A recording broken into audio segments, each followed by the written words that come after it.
सतगुरु महिमा अनंत है, अनंत किया उपकार। लोचन अनंत उधारिया, अनंत दिखावनहार। सतगुरु का महिमा अपरंपार है। जहाँ सत्संग हो समारोह होता है, वहां पर उनकी कृपा असीम होता है। ऐसी कृपा का पात्र बने। सत्संग में जब सत्संग होता है तो उनकी सत्संग में ही कृपा का महिमा अवलंबन होता है। इसलिए कि जितना ही हम श्रद्धा लगन लगाएंगे उतना ही कृपा बरसता है। गुरु के लगनिया कठिन है रे भाई, लगन लगे बिना काज न सरी। जीव पर लय तरी जाए रे भाई, गुरु के लगनिया कठिन है रे भाई।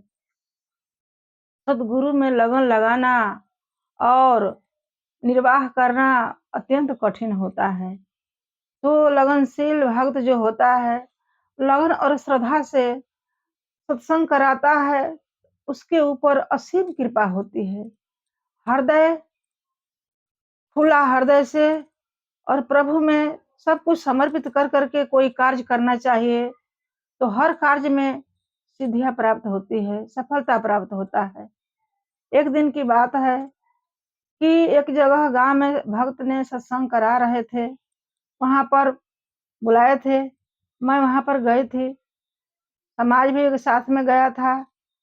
तो उन्होंने पूछा कि पहले ही पूछ लिया था, माता जी 50 आदमी को मैं व्यवस्था करना चाहता हूँ, उतना आदमी भक्त आ जाएंगे? मैंने कहा कि ठीक है, 2-4-10 भक्त साथ में चलेंगे और गांव पड़ोस है ना, गांव पड़ोस को कब बुला देना, सत्संग सुनेंगे। तो 50 आदमी के वो व्यवस्था किया था। हलवाई बुला करके सारा लिस्ट बना दिया कि 50 आदमी को हम भोजन कराना है और सत्संग में व्यवस्था हमको करना है। तो हलवाई लिख दिया और उतना ही भोजन की व्यवस्था वो बेचारे किए। तो हम लोग गए वहां पर, अब भोजन हो गया, सत्संग होने लगा। और सत्संग सुनने के लिए 150 आदमी, 50 आदमी का व्यवस्था था, सब 150 आदमी पहुंच गए वहां पर। तो जब सत्संग हो गया, जहाँ पर भोजन बना करके रखा गया था, वहां पर मेरा व्यवस्था बैठने का आसन लगाया हुआ था। वहां पर मैं जब बैठा तो उन्होंने बहुत चिंतन में पड़ गया कि माता जी इतना आदमी को मैं व्यवस्था किया हूँ और 150 आदमी आ गए, कैसे होगा? तो मैंने कहा कि नहीं बेटा, चिंता नहीं करना है, तुम चिंता मत करो। यहाँ भोजनालय जो जहाँ है, यहाँ पर धूप दीप जला दो और गुरु जी का प्रार्थना करो कि हे सदगुरुदेव, सब आपकी कृपा से है, मेरा कुछ नहीं, मेरे में कुछ नहीं है, सब आपकी कृपा है। इतना ही कह करके वो बेचारे अब अतिथियों को भोजन कराने के लिए बैठाए। तो अतिथि आए, भोजन करने लगे, बैठ करके प्रसाद के रूप में आने लगे भोजन।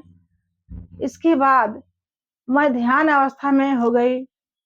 जब ध्यान अवस्था में मैं जब हो गई तो मैं क्या देखा कि गगन मंडल से ऐसा प्रकाश आ रहा था उसी भोजन में कि वो जैसे द्रौपदी का चीर दुशासन लूट रहे थे, उसी तरह द्रौपदी के चीर जैसा वहां पर ऐसा प्रकाश ऊपर से गगन मंडल से परमात्मा का प्रकाश आ रहा था कि वो भोजन जो है बढ़ता ही गया। भोजन करने वाले अतिथि 2 पात उठ करके चले गए। देखा वो लड़का कि माता जी भोजन तो लग रहा है कि अभी भोजन कोई 10-20 आदमी करेंगे तो घटेगा नहीं, और भोजन बढ़ता ही गया। प्रकाश ऊपर से गगन मंडल से भोजन में और आने लगा और भोजन बढ़ता गया। उस दिन आश्चर्य में पड़ गए। सुबह में और भोजन बचा था, पूरी बुनिया, तो उन्होंने बोला कि कुछ रिलेशन के आदमी आए हैं, उन लोगों का भी प्रसाद दिया जाए। हुआ कि हाँ, प्रसाद दे दो बेटा।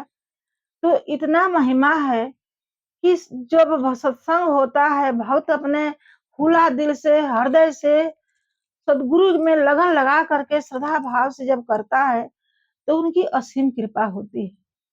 इसलिए कहा जाता है कि गुरु में लगनिया कठिन है रे भाई। गुरु में लगन लगाना अत्यंत कठिन है, लेकिन जब कोई कार्य होता है, देखिए कोई कार्य करते हैं आदमी तो लगन से श्रद्धा से करते हैं। घर बनाते हैं तो बहुत लगन श्रद्धा से बनाते हैं। खूब सुंदर बनाने के लिए अंदर में लगन होता है, श्रद्धा होता है कि घर महल हमारा खूब सुंदर बने। खेती करते हैं किसान तो वो भी बहुत लगन से करते हैं कि खेती हमारा सुंदर हो, अधिक से अधिक उपज हो। कोई कार्य में सब लगन श्रद्धा लगाते हैं, तभी वह कार्य की सफलता होता है। तो सत्संग के महिमा को जाने सदगुरु कहते हैं कि पहले तुम करो, तो कृपा मैं अवश्य करूँगा। तुम पहले आगे चलो, तो देखो मैं कृपा करता हूँ कि नहीं करता हूँ, तुम मेरा अनुभव कर लो। जो एक कदम मेरे लिए चलता है, तो मैं उसके लिए 4 कदम चलता हूँ। इसलिए सत्संग की महिमा अपरंपार है। जो सत्संग में आकर के श्रवण करता है, तो उनकी अंतःकरण की दोष जो दुर्गुण होता है, वो शुद्ध होकर के निर्मल हो जाता है। इसलिए प्रतिदिन सत्संग सुनना चाहिए। प्रतिदिन महिलाओं को या पुरुषों को सत्संग सुनना चाहिए। सत्संग ही जीवन का सार है जो जिंदगी को बदल देता है। रामकृष्ण सो वो बड़ा, वो भी गुरु कीन, तीनों लोग वे धनी, गुरु आगे अधीन। रामकृष्ण जो थे तीनों लोग से बड़े थे, धनी थे, लेकिन वो भी गुरु के आगे अधीन होकर के सेवा किया करते थे। उनकी खेत गाँव, उनकी भोजन, उनकी बर्तन, उनकी साफ सफाई सदगुरु की छाया में रह करके जितने भी सदगुरु के कार्य होता है, वो सब कार्य में दास्ता बन करके रामकृष्ण अपने गुरु को सेवा किए। वैसा ही भक्त को सेवा करना चाहिए, वैसा ही भक्त को लगन लगाना चाहिए। सब जानते हैं कि भगवान के संज्ञा दिया गया है राम को और कृष्ण को, भगवान है। लेकिन फिर भी अपने गुरु राम ने अपने वशिष्ठ मुनि गुरु के आगे कितना अधीन बन करके उनकी व्याख्या किया गया है। प्रारंभ से लेकर के और वर्तमान तक वेदों में कितना गुरु का महिमा का व्याख्या किया गया है। आज पन्ने पन्ने को खबर लीजिए तो समझ में आएगा कि गुरु क्या है। गुरु पहाड़ से कंकड़ और कंकड़ से पहाड़ भी बना देते हैं। लेकिन अहंकार रहित होकर के भक्त जब हर पग पग में गुरु आज्ञाओं को पालन करता है, अहंकार रहित होकर के कोई भी कार्य करे तो अपना अहंकार रहित होकर करना चाहिए। यह नहीं कि मैं किया, हम नहीं, हम जहाँ तहाँ, अरे नहीं, तो हमको निकाल दीजिए और हमको निकाल करके अपना श्रद्धा और लगन लगाइए। जहाँ अहंकार होता है तहाँ प्रभु दूरी हो जाते हैं। जहाँ अहंकार रहित होकर के भक्त करता है सेवा, वहां पर तत्पर रहते हैं। गुरु की महिमा को जाने और पहचाने, इसलिए कि निरंकार से भी साकार का महत्व होता है। साहब जी अपने साक्षी में प्रकट किए हैं। उन्होंने कहते हैं गुरु गोविंद दोऊ खड़े काके लागू पांव, बलिहारी गुरु आपके गोविंद दियो बताए। यानी गुरु और गोविंद दोनों खड़ा है, तो हम पहले किसको पांव लगे? पहले अपना गुरु को चरण नमस्कार करना चाहिए, दंडवत करना चाहिए। इसके बाद तो गोविंद को करना चाहिए, यानी प्रभु को करना चाहिए। क्यों? कि गुरु ही गोविंद से लखा सकते हैं। यही आदमी के अंदर समझ नहीं आ रहा है कि गुरु ही परमात्मा से मिला सकते हैं। गुरु मिले तो प्रभु मिलावे। जब तक से गुरु नहीं मिलेंगे तब तक से प्रभु नहीं मिल सकते हैं। गुरु मिलते हैं तो वो प्रभु से मिलाते हैं। इसलिए कि गुरु की इतनी महिमा होता है कि गुरु कोई साधारण व्यक्ति नहीं होते हैं। गुरु तो एक ऊर्जा है, गुरु तो एक शक्ति है। जैसे मेहंदी के पात में लालिमा छिपी रहती है, जब रगड़ करते हैं तो लालिमा प्रकट हो जाती है। सब जानता है मेहंदी के पत्ता कितना हरा भरा होता है, लेकिन वह मेहंदी की लालिमा नहीं दिखाई देता है। तो जब तक से हम उस मेहंदी को पत्ते को सिलौटी पर रगड़ करके पीसते हैं, उस फिर हाथ पर चढ़ाते हैं, तो उसकी लालिमा प्रकट हो जाती है। उसी तरह सद्गुरु होते हैं। सद्गुरु के अंदर परमात्मा की एक महान विराट शक्ति समाहित होता है, और वही समाहित जो अंदर में ऊर्जा के रूप में प्रवाहित होता है, सत्संग में प्रवाहित होता है, ऊर्जा के रूप में सब भक्तों के अंदर श्रवण द्वारा वो समाहित हो जाता है। इसलिए गुरु से जब भक्त संघर्ष करता है, तो वो संघर्ष करने से उसके अंतःकरण का अनुभव हो जाता है, बाहर और अंदर दोनों का अनुभव होता है। इसलिए सद्गुरु कोई व्यक्ति नहीं होते हैं। सद्गुरु को अंतःकरण में झांक कर देखे, दिव्य दृष्टि होता है। जब तक से दिव्य दृष्टि नहीं होगा, तब तक से सद्गुरु का पहचान नहीं हो सकता है। गुरु का पहचान करना अत्यंत कठिन है। लगन लगाना पड़ता है, आज्ञाओं को पालन करना पड़ता है। साहब जी क्या कहते हैं? कहते हैं कि गुरु की आज्ञा आए, गुरु की आज्ञा जाए, कहे कबीर दास के आवागमन न साए। गुरु की आज्ञा का पालन करना चाहिए। गुरु की आज्ञा जब हो जाता है, तो भक्त को वहां पर सर झुका करके उस आज्ञाओं को सर पर रखना चाहिए। तो गुरु इतनी उनकी महिमा है, एक भर करते हैं भक्त तो 4 कदम तो बढ़ते ही हैं उनके लिए। इसलिए गुरु की महिमा को जाने और पहचाने। सद्गुरु क्या है? ये भी साहब जी अपना अनुराग सागर में प्रकट किए हैं कि सद्गुरु मिले तो सब मिला, ना तो मिला न कोय, मात पिता सुत बांधवा यह तो घर घर होय। यानी सद्गुरु जब मिल जाते हैं तो सब कुछ मिल जाता है। गुरु और सद्गुरु दोनों से अंतर होता है। एक गुरु होते हैं और गुरु से बढ़कर सद्गुरु, एक गुरु होते हैं क्लास में, एक हेड मास्टर होते हैं। उसी तरह एक गुरु होते हैं, एक सद्गुरु होते हैं।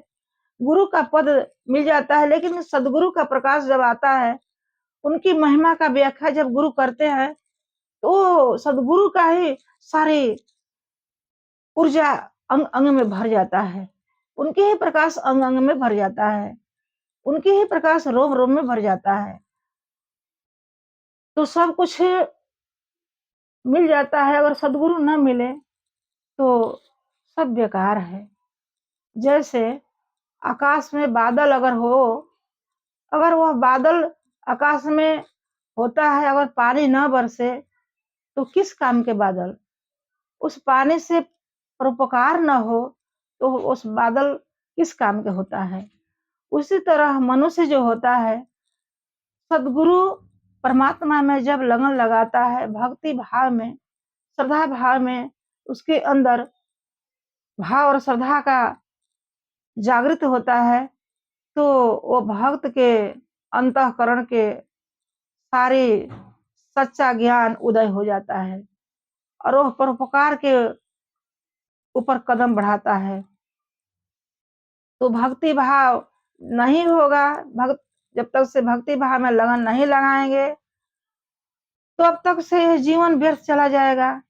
इसलिए कि भक्ति भाव करने से ही परोपकार का अंदर में भाव जागता है, अंतःकरण में उसके अंदर सेवा का भाव जागता है, सत्संग करने के लिए भाव जाग जाता है। कितना भी हाथी घोड़ा धन महल अटारी बना ले, जब तक से परमात्मा में, सद्गुरु में लगन नहीं लगाएंगे, उनके में भाव श्रद्धा नहीं लगाएंगे, तब तक से ये सब बेकार है, निर्थक है।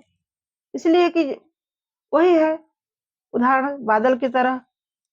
बादल जब है परोपकार नहीं करता, पानी नहीं बरसाता, तब तक से बादल किस काम के? उसी तरह मनुष्य जब तक से परोपकार नहीं करेगा, भक्ति नहीं करेगा, तब मनुष्य का जीवन किस काम के? परमात्मा दिए हैं किस लिए?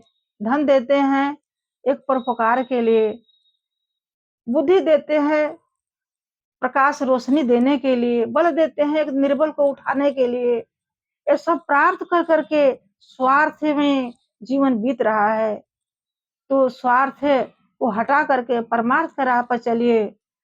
परमार्थ के राह पर चलने से सारी बाधाएं दूर हो जाता है और हमारा पुनर्जन्म जो संस्कार होता है वो पुनर्जन्म संस्कार जो है बदल करके और इस नई चेतना, नई जीवन, नई रोशनी आ जाती है शरीर के अंदर। इसलिए हमारे जन्म जन्म का संस्कार पुनर्जन्म मिटाने के लिए सेवा का जरूरी होता है, सत्संग का जरूरी होता है। इसके सिवा कोई अब उपाय नहीं है।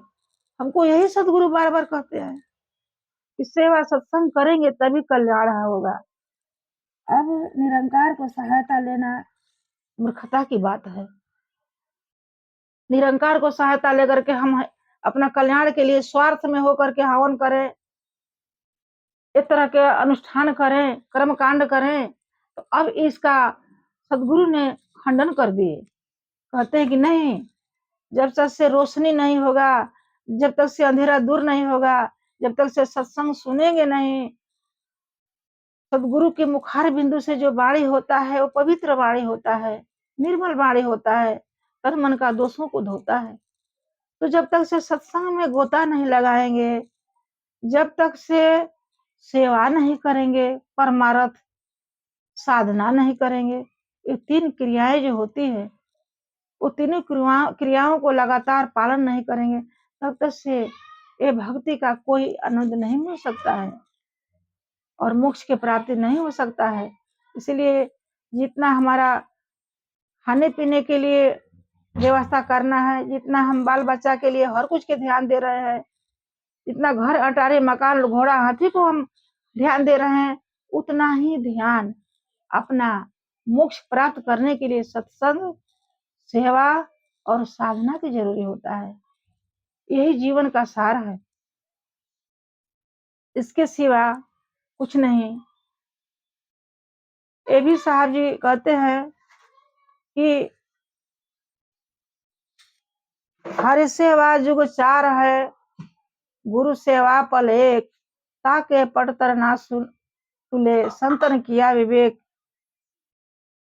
हरि के मतलब निरंकार होता है।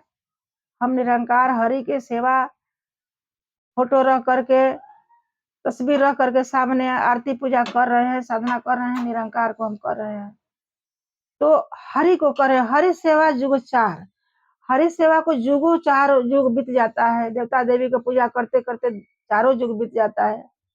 लेकिन गुरु सेवा पर एक, ताके पटतर ना तुले संतन किया विवेक, इसकी तुलना नहीं मिल सकता है। जो गुरु के साकार गुरु के हम सेवा में लग जाते हैं, इसका तुलना 4 युग कर करके और हम एक दिन कर लेते हैं तो 4 युग का फल एक दिन में ही प्राप्त हो जाता है। कितना महिमा अपार है सदगुरु का। महिमा को जाने, महिमा को पहचाने। सदगुरु के अनुग्रह जब भक्त के सर पर हो जाता है तो भक्त निर्भय हो जाता है, तीनों लोक में उसका कोई भय नहीं रहता है। तो सदगुरु की चर्चा, उनकी महिमा का व्याख्या चलते फिरते करते रहिए। सदगुरु की महिमा है, इतना महान महिमा है, इतना परोपकार कर रहे हैं, इतना परोपकारी है। तो सदगुरु परोपकारी होते हैं। ये परोपकार के मार्ग पर चलते हैं और परोपकार करने के लिए चलाते हैं। कहते हैं कि तरवर फल नहीं खात है, सरोवर पियतन नीर, परमार्थ के कारण साधु धरा शरीर। यानी फल जो वृक्ष होता है वो फल देता है, वो खाता है, एक दूसरे को खिलाता है। उसी तरह अगर सरोवर नदी होती है, उसमें जल भरा रहता है तो नदी नहीं पीती है, वो एक दूसरे के लिए परोपकार के लिए वो जल होता है, वो परोपकार में जाता है। उसी तरह साधु होते हैं, संत होते हैं परोपकारी, उसकी जितने भी ज्ञान सत्य जितने भी प्राप्ति होता है वो सब परोपकार के लिए ही होता है। जो ज्ञान रूपी फल को चखते हैं, वही फल से आनंद लेते हैं, वही जानते हैं कि अब हमारा ये अमृत बाणी से कितना आनंद मिल रहा है। इसलिए सत्संग में महिला हो या पुरुष हो, सबको बैठ करके सुनना चाहिए, श्रवण करना चाहिए। महिलाओं को तो अवश्य सुनना चाहिए, इसलिए कि एक कथा में आता है कि अभिमन्यु के माता जो थी, वो कथा सुन रही थी चक्रव्यूह की।